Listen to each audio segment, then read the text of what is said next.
नारायण, पिछली कड़ी में जो हमने कार्यक्रम बनाया था कि कौन सी छोटी छोटी चीजें और आदतें हमारे लिए सकारात्मक और कौन कौन सी छोटी छोटी चीजें हमारे लिए नकारात्मक प्रभाव बनाती हैं।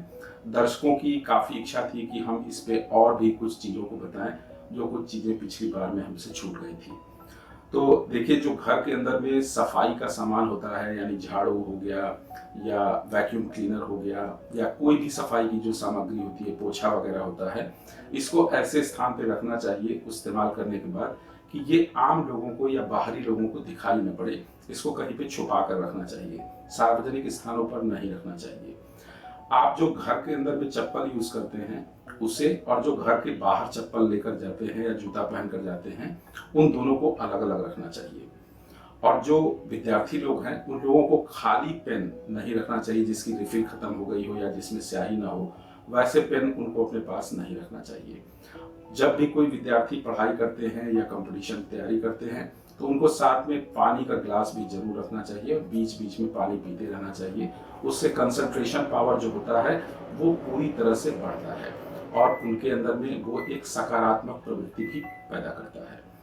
पेशाब जब आप करें, जब भी पेशाब करने जाएं, तो उस समय अपने दोनों दांतों को आपस में मिलाकर और इस प्रकार से थोड़ा भींच करके अगर पेशाब करें तो बुजुर्गों ने कहा है कि उन लोगों के दांत उनकी बुजुर्गी तक भी चलता है और उनका साथ देता है, जल्दी नहीं टूटता है।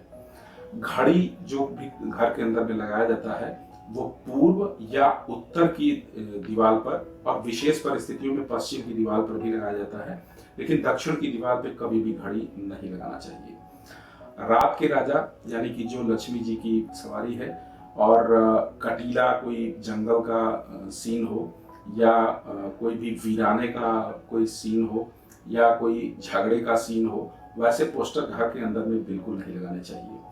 नल से आपके बाथरूम में जो भी पानी आता है वो उत्तर की दीवार से दक्षिण की ओर गिरे या पूरब की दीवार से पश्चिम की ओर गिरे तो वो काफी शुभता होता है। वैसे तो सारे घर की सफाई करनी चाहिए, अच्छे से सफाई करनी चाहिए, लेकिन उत्तर पूर्व दिशा यानी ईशान कोण को विशेष रूप से साफ सुथरा रखना चाहिए। वहां पे किसी भी प्रकार की गंदगी घर में वैचारिक मतभेद पैदा करवाता है और लक्ष्मी जी की कृपा से भी वंचित करता है। हर व्यक्ति को चाहिए कि जीवन के अंदर में वो जो कुछ भी खर्च बर्च करते हैं तो वो हिसाब जरूर लिखें। हिसाब लिखने से बुद्ध बलवान होता है और उसका उनको काफी फायदा भी मिलता है। रात्रि में जब भी आप सोने जाएं उसके ठीक पहले 2 मिनट के लिए ही सही आपके जो भी आराध्य हैं उनको स्मरण करके उसके बाद सोने से बढ़िया नींद भी आती है और वो एक अच्छा फल देता है।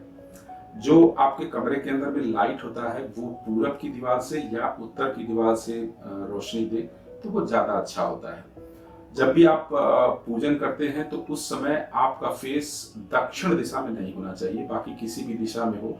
बहुत से लोगों का ये भी प्रश्न होता है कि भगवान जी का चेहरा दक्षिण की दिशा में हो जाए, तो दरअसल वास्तविकता ये है कि भगवान जी को किसी भी प्रकार से दोष नहीं लगता है, वो तो सर्वत्र व्याप्त है। घर के अंदर में टूटा हुआ खिलौना या मुड़ा हुआ कील या बेकार की चीजें या बहुत सारे बेकार की चाबी वगैरह हो तो ऐसी चीजों को घर के अंदर में नहीं रखना चाहिए। अमावस्या के दिन, एक पूरे माह भर के अंदर में अमावस्या जिस दिन पड़े उस दिन कुछ न कुछ दान गरीबों को, कुंबों को और कंजरों को जरूर देना चाहिए, वो काफी फायदेमंद होता है। प्रशस्ति पत्र हो या आप कोई इनाम पाए हो या आपका अपना पर्सनल कोई फोटो हो तो उसको उत्तर या पश्चिम की दीवार पे लगाएं, वो बहुत अच्छा होता है। नींद में आप जब भी सोए हो और आपका नींद खुले, आपको उठना हो तो झटके से कभी भी नहीं उठना चाहिए। इसके लिए तो डॉक्टर लोग भी मना करते हैं और ये एक बहुत ही शरीर के अंदर में नकारात्मक ऊर्जा पैदा करता है। बेड को दक्षिण पूर्व दिशा में कभी भी नहीं लगाना चाहिए क्योंकि दक्षिण पूर्व दिशा मंगल का इलाका होता है, इसलिए मियाँ बीवी में तनाव भी देता है और मानसिक उलझन भी पैदा करता है। कमरे में वेंटिलेशन का जरूर प्रभाव होना चाहिए। कोई भी कुछ भी छोटा भी वेंटिलेशन का बाहरी हवा आने जाने के लिए, एसी भी लगा हो लेकिन फिर भी आप वेंटिलेशन थोड़ा सा जरूर रखें। इसके अलावा आप जो भी इम्पॉर्टेंट डॉक्यूमेंट हैं आपके पास, उन सारे इम्पॉर्टेंट डॉक्यूमेंट्स को दक्षिण पश्चिम की दिशा में यदि रखते हैं तो वो आपके लिए काफ़ी कारक होता है। जैसे मकान का पेपर हो या आपके प्रशस्ति पत्र हों, आपके एग्जामिनेशंस के पेपर हों, उनको उस दिशा में रखना काफ़ी अच्छा होता है। लॉकर या अलमारी जो होती है वो दक्षिण या पश्चिम दिशा की तरफ नहीं खुलना चाहिए।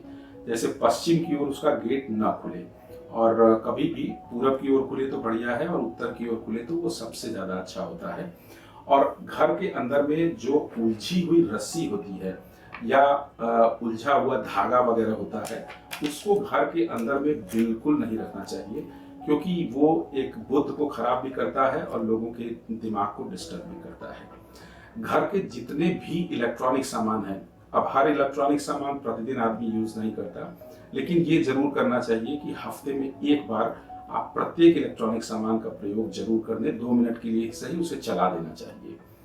जिस माला से व्यक्ति जप करता है, उस माला को कभी भी उस व्यक्ति को धारण नहीं करना चाहिए। और आप जो भी माला धारण करते हैं, रात्रि में सोने के समय में उस माला को उतार देना चाहिए। कोई भी चीज कभी कभी घर के अंदर में या कहीं भी जब गुम हो जाती है, तो उसको घर के काफी सदस्य लोग खोजना शुरू करते हैं। जिस व्यक्ति का सामान है या घर का जो बुजुर्ग व्यक्ति है, उस व्यक्ति को चाहिए कि एक धागा ले ले और उसके अंदर में एक गांठ बांध ले, या कोई कपड़ा पहना होगा जिसमें वो गांठ बांध सकता है, तो उसके अंदर में उसको गांठ बांध देना चाहिए। और उसके बाद सामग्री को जब वो खोजेगा, तो वो उसके लिए बहुत ही फायदेमंद होगा, और उससे उसको एक सकारात्मक ऊर्जा भी मिलेगी, और जो सामान वो खोज रहा है वो बहुत जल्दी मिलने की संभावना भी होती है। पूरा का पूरा मुंह ढक करके चादर से या रजाई से या किसी भी चीज से व्यक्ति को नहीं सोना चाहिए, नहीं तो राहु का प्रभाव बढ़ता है और गुरु का प्रभाव डैमेज होता है। सप्ताह में एक दिन गुरुवार को छोड़कर समुद्री नमक जो आता है, जो खड़ा नमक भी बोलते हैं आम बोलचाल की भाषा में, उसे पोछा वाले पानी के अंदर में डाल करके और पोछा घर के अंदर में जरूर लगाना चाहिए। इससे घर की नकारात्मक ऊर्जा निकल करके सकारात्मक ऊर्जा का प्रवेश होता है घर के अंदर में। व्यायाम या प्राणायाम, कुछ भी आपको जो अच्छा लगता हो, भले ही ज्यादा समय न दे सकते हो, 5 मिनट के लिए ही सही, लेकिन आप व्यायाम या प्राणायाम प्रतिदिन नियम से जरूर करना चाहिए। सप्ताह में एक बार बाजार में, जो बहुत सारे लोग होते हैं जो लोग जल्दी नहीं निकलते हैं घर से, लेकिन सप्ताह में एक बार बाजार में उनको जरूर जाना चाहिए। और 6 माह के अंतराल पर, कम से कम 6 माह के अंतराल पर उनको कहीं ना कहीं बाहर घूमने के लिए जाना चाहिए। इससे दिमाग भी रिफ्रेश होता है और शुक्र का प्रभाव भी उस व्यक्ति के जीवन के ऊपर में बढ़ता जाता है। किसी भी बाहरी मंदिर में जब आप दर्शन करने के लिए जाएं, तो अपने घर से कुछ न कुछ प्रसाद वहां चढ़ाने के लिए जरूर लेकर जाएं। बाकी वहां पहुंच करके जो भी प्रसाद लेना है वो अलग बात है, लेकिन घर से निकलते टाइम आप घर का प्रसाद भी जरूर लेकर के जाएं। डबल बेड का अगर कोई बिस्तर हो और उसके ऊपर कोई, आमतौर पे घरों के अंदर में कभी कभी मेहमान आ जाते हैं, तो कुछ बच्चे ऐसे होते हैं कि वो नहीं चाहते हैं कि उनके साथ में कोई सोए, और उनका डबल बेड हो तो उन लोगों को अकेला बिल्कुल नहीं सोना चाहिए, नहीं तो आगे चल करके उन लोगों को अकेले ही रहने का बीड़ा उठाना पड़ता है। और जो डबल बेड है, इसके ऊपर 2 लोगों को कम से कम जरूर सोना चाहिए। यदि कोई व्यक्ति अकेला सोता है तो उसको सिंगल बेड के ऊपर सोना चाहिए। किसी भी व्यक्ति को जो एक दिन सप्ताह के अंदर में जरूर से जरूर व्रत रखना चाहिए, जो भी चाहे, आपको जो भी अच्छा लगे। बहुत सारे लोग व्रत नहीं भी रख पाते हैं, तो उनको ये चाहिए कि मैक्सिमम एक दिन के लिए जितने टाइम के लिए भी नमक ना खाएं, तो वो उनके लिए बहुत ही अच्छा और फायदेमंद फल देने वाला होता है। क्योंकि नमक न खाने से आदमी को बहुत सारे फायदे मिल जाते हैं।